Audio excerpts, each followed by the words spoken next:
¿Qué tal, amigos? Un saludo a todos.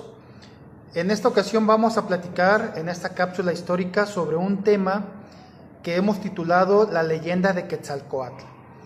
Y esto es porque esta leyenda tuvo una importancia relevante en la historia del México antiguo, en la historia del México prehispánico.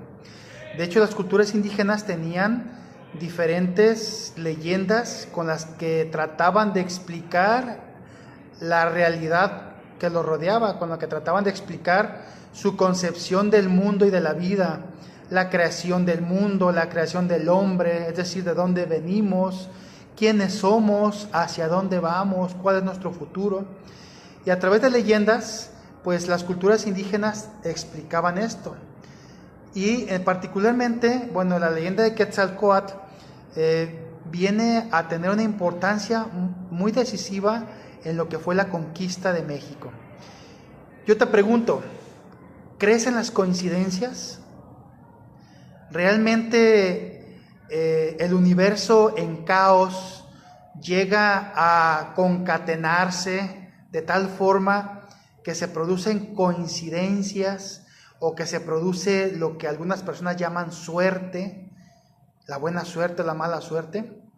Pues eso te lo dejo a tu criterio y a tu pensamiento personal, pero yo creo más bien en la causalidad más que en la casualidad. Creo que por alguna razón las cosas ocurren, y en este caso la coincidencia de Quetzalcóatl en la historia del México prehispánico viene a tener una importancia en la historia de la conquista de México, que al mismo tiempo viene a ser la historia o la protohistoria, el inicio de nuestra historia como país.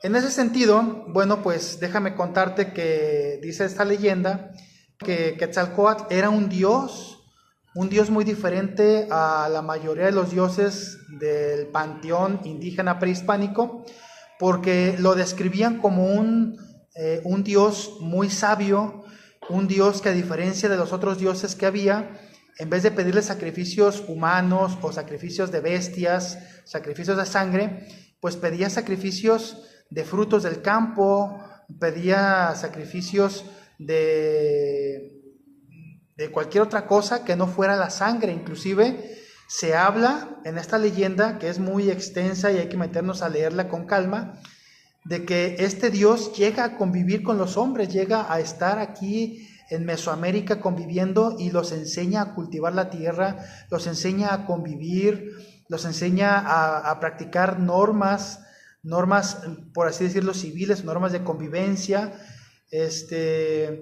y bueno, que los indígenas pues fueron muy felices con ellos porque aprendieron muchas cosas, y sobre todo pues era una especie de Dios de bondad, que incluso como Dios pues había él pensado en que pues él era célibe, o sea, en no tener relaciones sexuales. En cambio tenía un hermano, un dios hermano que se llamaba Tezcatlipoca, y era todo lo contrario, un dios de la guerra, un dios de la muerte, un dios que les pedía a los hombres sacrificios humanos en las famosas guerras floridas, donde se capturaban prisioneros para ofrendarlos a los dioses.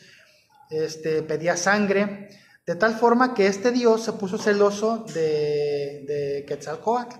¿Y qué es lo que ocurre? Bueno, pues que en ese momento que Tezcatlipoca empieza a maquinar, a idear una forma en la que pudiera deshacerse de Quetzalcóatl. Y cuenta esta leyenda de Quetzalcóatl, que un día su hermano Tezcatlipoca pues lo embriagó con pulque, le puso algunas mujeres ya estando ebrio él, y rompió su voto de castidad o su manera de ver la vida desde el celibato, de tal forma que al día siguiente, cuando despierta, yo me lo imagino tal vez con la cruda, y sobre todo con la cruda moral, en la que se da cuenta que pues ha traicionado sus propios postulados, decide retirarse de este lugar, de esta tierra. Dice la leyenda que geográficamente Quetzalcóatl, cuando estuvo en el mundo, se ubicó en lo que hoy conocemos como Tula, en el estado de Hidalgo, ahí donde están los famosos atlantes de Tula. y que de ahí de Tula, al sentirse manchado, al sentirse autotraicionado, sale de Tula y se va hacia el oriente, y en una embarcación en lo que sería Veracruz o inclusive hasta Yucatán, o sea, en esa parte del oriente, se pierde en una nave, pero que él promete regresar a esta tierra a recuperar el reino que le correspondía y que su hermano Tezcatlipoca le había arrebatado.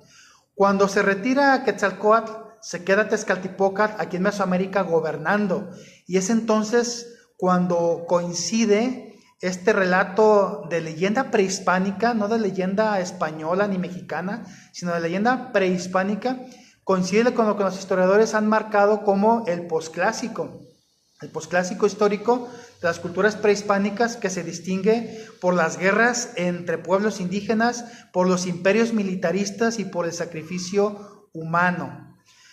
Y bueno, es todo lo que le gustaba precisamente a Tezcatlipoca. Entonces, él prometió regresar al término del ciclo, sí, que no era el tiempo como lo conocemos o como lo medimos nosotros con el calendario gregoriano. De tal forma que cuando los indígenas esperaban que esa profecía se cumpliera del regreso de Quetzalcóatl a Mesoamérica para recuperar el trono que le había sido arrebatado, coincide, por eso decía al principio, si crees en las casualidades o en las causalidades, coincide precisamente con la llegada de los españoles a México. Y además la leyenda decía, fíjate, casualmente, la leyenda decía que Quetzalcóatl era una persona físicamente hablando, además de que era inteligente, de que era muy sabio, de que tenía el don de hablar muy bien, de convencer a las personas, de la empatía, que además Quetzalcóatl era alto, rubio y barbado. ¿Y cómo eran los conquistadores cuando llegan acá? ¿Cómo eran? Digo, no eran rubios así anglosajones, pero eran de una piel más clara que los indígenas, eran barbados, y llegan además por la zona del oriente, por donde Quetzalcóatl se fue y por donde iba a regresar. De tal forma que cuando ellos llegan a la península de Yucatán, hay mensajeros de Moctezuma que a pie, corriendo, le van a manera de carrera de relevos, llevando el mensaje hasta la Ciudad de México, Tenochtitlan, y le dicen que han llegado gente extraña y la describen. Y entonces Moctezuma, que era al mismo tiempo emperador, jefe político, general de los ejércitos, o sea, militar, y sumo sacerdote, o sea, conocedor de la religión indígena, él se da cuenta que los tiempos han llegado en que Quetzalcóatl regrese a tomar posesión de su reino. Por eso es que no vamos a platicar aquí en este video, en esta cápsula, porque sería muy extenso, pero por eso es que cuando cuando Hernán Cortés avanza desde Yucatán hasta Veracruz y se va encontrando con pueblos indígenas, la mayoría de ellos se le van uniendo de manera pacífica. No es cierto que Hernán Cortés a golpe de espada hizo toda la conquista. La mayor parte de los pueblos se le fueron uniendo de manera pacífica porque ellos van a creer que es Quetzalcóatl que viene a destronar al imperio azteca, que era el imperio de ese momento, que gobernaba inclusive el imperio azteca desde lo que es ahora actualmente el Estado de México hasta Yucatán y más allá, hasta Guatemala, ¿sí? De tal forma que por eso cuando Hernán Cortés llega finalmente a la Ciudad de México, lo recibe nada menos y nada más que Moctezuma en persona.